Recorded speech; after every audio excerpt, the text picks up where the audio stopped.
First thing first, let me just apologise for last Monday. I didn't do a vlog. It was a bank holiday and I just wanted the time off. Do you know what? That's part of filmmaking, it's part of life. Get your work-life balance sorted.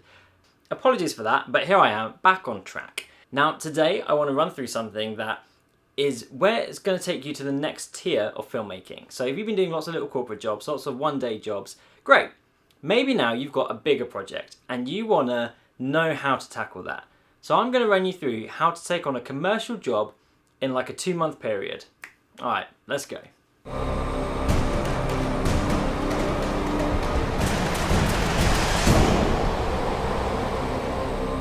This tea's basically empty. It's just lukewarm.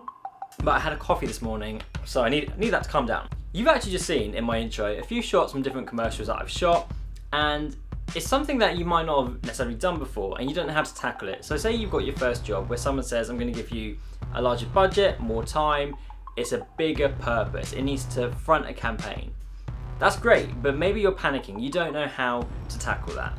So here is how you start. You make sure that you give yourself time. You're going to give yourself an entire week to respond to the brief. I'm not talking a day, a weekend, I'm talking a week. Sometimes more than. So if a job comes in on a Wednesday, I'm gonna give them the response to the brief at the end of the following week. Here's why. Your entire video is based on this concept and you need to make sure that you're getting it right. So I always make sure in my brief I have these things lined up. I want to know the budget, I want to know the schedule, the time requirements, I want to know how many edits and what type of edits they want. Do they want a 30-second social? Do they want a 3-minute full length? Any important factors such as casting ages or genders, and I ask for video references. For me, having 3 video references is really crucial because even if they don't understand why they like those videos, by having 3 I can draw the links and find what it is they really like and then create a concept from that. So the first thing is to get the brief in, make sure it's got everything that you need, and then research. Look at why they like what they do, have a look at other things out there, and really understand the topic that you are about to make a film about. And then you come up with the concepts.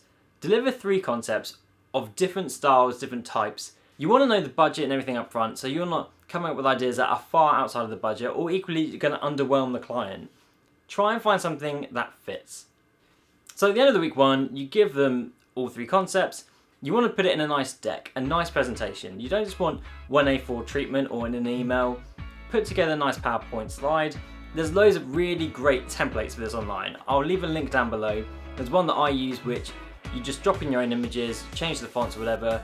It just gives you ideas of how it can look and it gives off that professional aspect that if you are competing to get the job, you're going to need that. Understanding how to do a pitch deck is really important if you're going to be running your own company or you're going to be a director or producer. Anything like that, where you need to have that business element, that competitive edge, you need to know how to do a nice deck. Now, the client will normally take about a week to get back to you. That's because it's not just them involved. There's a whole number of key stakeholders. So even though you might only have the one person you talk to, there's lots of different departments that might need this to facilitate something for them. Maybe there's an educational team that needs to work for them. There's so many different areas that might want some input. So be aware that throughout the entire process, you're going to have lots of meetings and you might only talk to 1 or 2 people, but behind the scenes, there's lots of stakeholders involved. So once they responded, over a couple of days, you want to then give them back a final version of how you think it can look. Because they might like one concept, but might want some changes. So by now, we're looking at about a 2-3 week period. And it's really crucial that you give yourself the time, which is why I always stretch for more in pre-production if I can.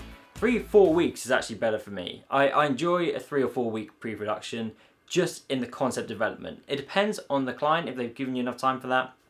But basically, let's just say you've had 3 weeks in concept stage, you now need to get into pre-production. So now we're talking about sorting out the logistics and coming up with the creative at the same time. You need to be developing a script or even better storyboard because, let's be honest, corporate clients aren't always that visual. And at the same time, you need to be organising the shoot. You need to be getting the actors on board, the locations on board, you need to be getting all the documents ready. Really useful, ask the client to provide any legal documents such as release forms because they already have them and it is for them.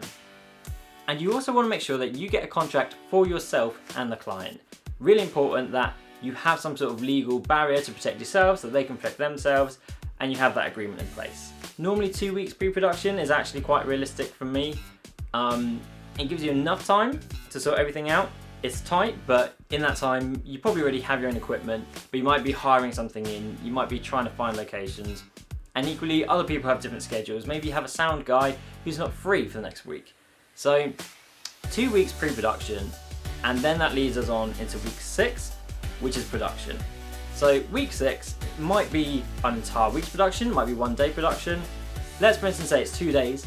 In the next 3 to 5 days, so throughout that week, I'm going to try and get the edit done. I'm going to try and get 1 draft edit complete. In that first version you're going to send, you want to make sure that you've put some sort of grade on it, just a basic grade. So just drop a nice LUT on it and just make sure that it's all exposed properly. You want to try and get your sound levels mixed as well as you can.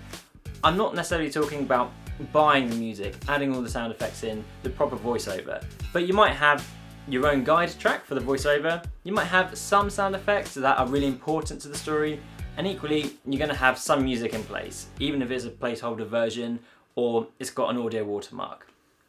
And you want to make sure it's balanced enough so people can actually hear what's meant to be said. But here's a little top tip.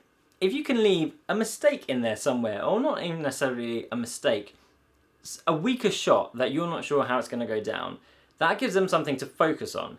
Because with so many people looking at your work, everyone will want some input. It's designed by committee, it's too many cooks spoil the broth. You have so many stakeholders inputting their thoughts and opinions, not necessarily because they actually think that, but because they want some sort of input in the video. You have to be flexible with that, you have to understand this is their product. But equally, if you can try and steer them to the things that you don't mind changing, then that gives you the ability to try and hold on to this product as much as possible to make sure that your film is what you wanted it to be to begin with. I tend to find a 2 week period is pretty normal for post-production for me. So they'll have that first draft at the start of the week, and then they'll have, you know, probably about 4 days to look through it, and at the end of that week they'll give me back the video, and the next one, because the deadline will be approaching, we'll go back and forth quite a lot. I'm talking like, you know, once a day sort of thing, so there may be 3-4 rounds of amendments. So that is how you basically end up with a 7 to 8 week production. Now you might think that's quite a long time, you might think it's quite a short time, depends where you're coming from, but I'm talking about your first commercial level work. Bigger than a day job at a corporate, because you obviously don't need 2 months production for everything you're doing. Sometimes you might need a day. But for something bigger, 2 weeks is a really good amount of time that is short enough to keep it maintained and not spread out, but long enough to actually give yourself some time. You're allowed to be busy, you know, you're a freelancer, you're allowed to have your own life, you're allowed to have other projects on. And equally, they're going to have to go through their own channels, make sure everyone's signing off from their side. So from the start, make sure everyone's on board that it's going to be a 2-month process. I'm going to leave a link to a blog below that runs through this just a little bit as well. It gives you a little bit more of what to expect for your first job. And otherwise, that is that for Monday. So I will see you Thursday. I have some big news coming. You're going to have to look out for that one. But I will see you Thursday. Alright guys, take it easy.